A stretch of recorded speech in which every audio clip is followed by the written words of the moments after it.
question about a ruler. Do we need a ruler to make the converging lines? No, we don't, because converging is really important because it does distancing. Do you see this little diagram here? There's maybe a little river, something going down through here. And look at these lines. They're not even parallel, Right. but they're going like this. See, Okay. up here. Yeah, so that's why you wouldn't need a ruler. Okay. You're kind of eyeballing it, and it's one of those really important kind of things because what do you paint? I'll show you here in a minute. What do you paint in between? Here's a converging. Do you notice it's wider here? Then it gets narrower, narrower, narrower. It's almost like railroad ties or something, you know. It helps our eye move back. Yeah. Because that's closer. Yes, and it gets bigger as it gets closer. So what I do here is, this is the little drawing that you've got over there, Yeah. and I have a big one. So I started working with the concept of, you know, we did a wonderful barn. You want to show them? Let's show them your barn. Remember, you guys, we painted this barn last time, and now what do you do with all this? You know, how do you make this have distance and so on? So I drew. I'm doing a big painting of that, and it's up here. And here's where I hope to go tomorrow. Paint this up for you. This is the same thing that you have right here. Yeah. And then so what I did, I kind of started doing some lines, converging lines. Do you see how these are narrower and then they get wider? Oh, really wide. And that's how you get this feeling of going back. Closer. Yeah. And so I drew this on just a regular piece of paper and kind of started planning it out. And here's my kind of converging colors, I guess you'd call it, or oblique lines. Notice it's going right through my little person here because that'll pop him out. And then something fun kind of happened. Somebody sent me a painting of, I don't know if I got it in here or not, of, here it is. Somebody sent me a painting like that I did in 1974. Look at this. Wow. So that was kind of interesting.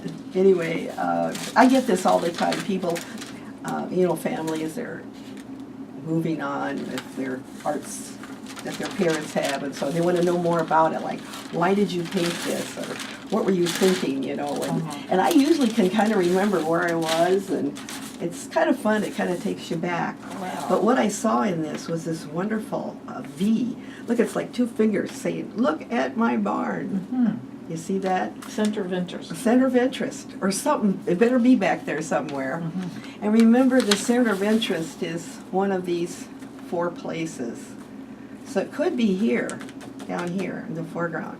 But it's pretty close to that guy, And it's not here. isn't it?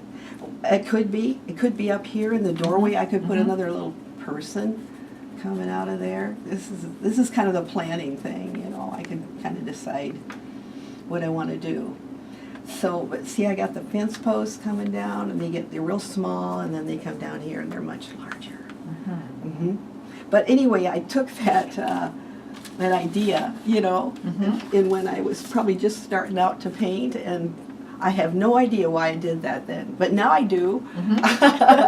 So you want to save those paintings because sometimes they teach you things. But I do think composition is sort of natural.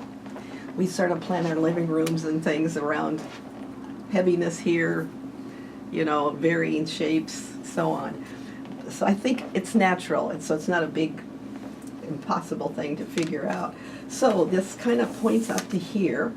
Then I started working a little bit, and then of course, you know, I told you many times before, we take this sketch and just the outline of it, and we put it up on the window, and then we lay our watercolor paper over it, and we get this, we get the scene in there, you see? The outline. The outline. Mhm, mhm. You notice this doesn't have any values in it, it's just the outline. Right. It's like a little road map, because this is probably, this is my sketch, Mhm. you know, this is my value sketch, or my, where I was at least starting to think about it. Okay, let me see what else I got here for you. So we got the converging lines, and that's what I'm gonna work on the most. Do you remember when I gave you this little, we worked on this the week, I think, the last time in this Mhm. class? Yeah.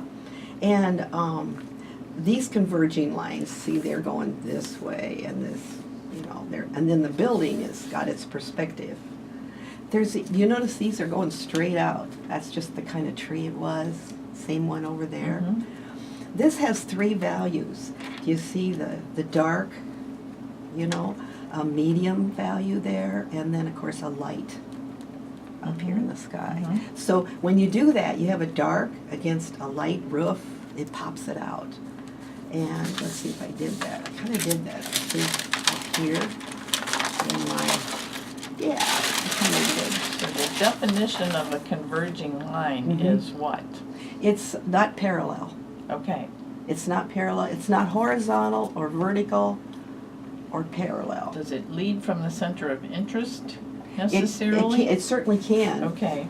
See, these are converging lines, Mhm. and they're kind of rounded, and then I'll probably put something kind of coming over that hill over here, so, you know, just, I'm not sure yet, Mhm. but, anyway, the value, do you see it's darker behind there than it is on the building? Because then, that pushes out that edge, it pushes out that building, yeah. So I might just kind of start here with working on this little sketch, and you can use your pencil. I see I've gone back in and decided, oh, I need a darker value there. And you know, you could do a value study in just one color. You don't have to do the 3 colors that I'm Mhm. doing. Mhm. I think I've got an example of that in here under. There it is. See, I did it pretty much in just burnt sienna. You see that? So that, but I kind of know there's 3 values. There's a dark, medium, and a light. In the burnt At least sienna. 3. Right. Yeah. And your eye kind of goes to whites, so I try to keep some whites in here a little bit. And here's my little paints. I haven't been painting this morning, so what do I need to do? It's always fun if I've got a new, fresh paint that I just squeezed out of the tube. That's always brighter and fresher. But I paint pretty regularly, so these, it doesn't take long for these to activate again with a little water. And I always tell people to, you know, put a good share of your paint in right away, because that tube will dry up. Mhm. Yeah. Mhm. So this, I might want to go a little darker right behind here. And so, in other words, I might see, what if I get a little darker up here? See how that's going to push out Mhm. that roof a little bit more? Yeah, it'll come out here. And I want to get rid of that white right there, because I want this to be, and I got it nice and dark. Ooh, just that one little piece. See how that just pops it out?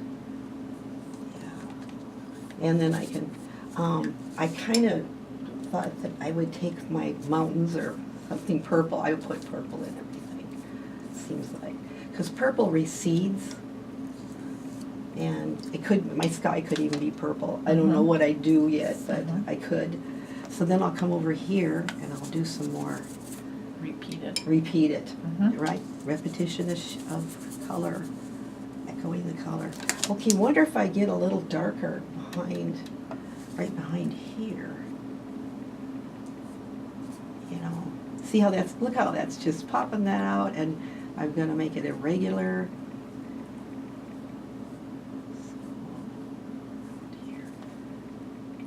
And I'm using kind of a brown. Looks like I need some more of that. This blue over here too. That's green, whatever it is. Yeah. see how that's just pushing out that. Mhm. But I needed a darker value, as dark as that is, you know. So, and then I discovered that I probably need to take this all the way down. If you do this little on just paper or in your sketchbook, this little wash or planner, this is a little planning thing. See how now you know you have to go, see if you go kind of go over the hill. There's a bunch of bushes here, and there might be a, I don't know, maybe a field out there. You know. That's beautiful. Yeah, it's getting there. Okay, now what do you do with all of this, you know? So you take those colors, and I might take some of this green. This is my lighter area. Maybe put a little warmth in it. Yeah, I've kind of started it, you can tell that. It wouldn't hurt to have a little white right there in the middle. I might put somebody in a white jacket, you know, or I might leave just a little white there. I've got a little white right here, you know. So then I'm coming across, I'm filling up space is what I'm doing right now, just kind of filling up. And then I started kind of doing the converging or oblique lines. And you see there's one there. And this could be just plots of, you know, grass, something like that. You know, I don't know what it is. It's just a variation in the color. And if you look out in nature, it's kind of like that. Mhm. You know, it's lighter. It depends on how the light's casting across here. And this needs to be pretty dark behind here because this is, this would be in the shadow. You know, because it's on the shadow side. So I'd have to make this a little darker in the grasses and things. Yeah. So, and then I'll just keep going. See how thin this is? Mhm. And then it gets really wide down here. But see how it almost looks like a road. And it's kind of passing you back. And then I got this, I echoed this color here, here, here. And then I went across here. And I brought the greens down in here. This will probably get pretty dark. This will anchor me, you know. And I could put tape Mhm. tomorrow on here to keep that, white. keep it white. Mhm. I could do that. Yeah. Do you have any questions while you're fine, are you? So see, Well, look, I love watching how you get the color out that you want, because you don't get a lot of water on your brush. And no, then you tap a couple colors at a time. I do, because I'm mixing, that's a good Yeah, point. I'm yeah. mixing right on the paper. Right. See, I've got we got this purple, and then I got I'm using that dioxidine purple because it's so devastating. It just, and then I think I came over and got some of the red purple. Mm-hmm.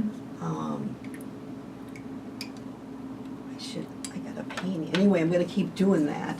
But see how that's Mhm. anchoring this? Mhm. And I would Color. take this right off the page. Because it's always kind of good if you can run something off the page. Mm-hmm. And I'll show you that over here.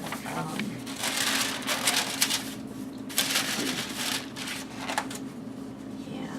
Like, you see, this is what happens if, maybe I'll pull that down.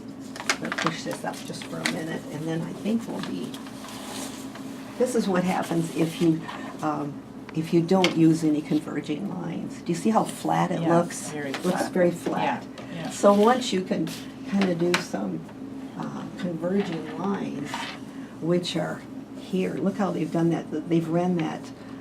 This is Lois Marshall's out of Mhm. her book, but it's kind of what we're doing here. Even see, I'm running these posts right off the bottom. This Right. anchors Right. the painting.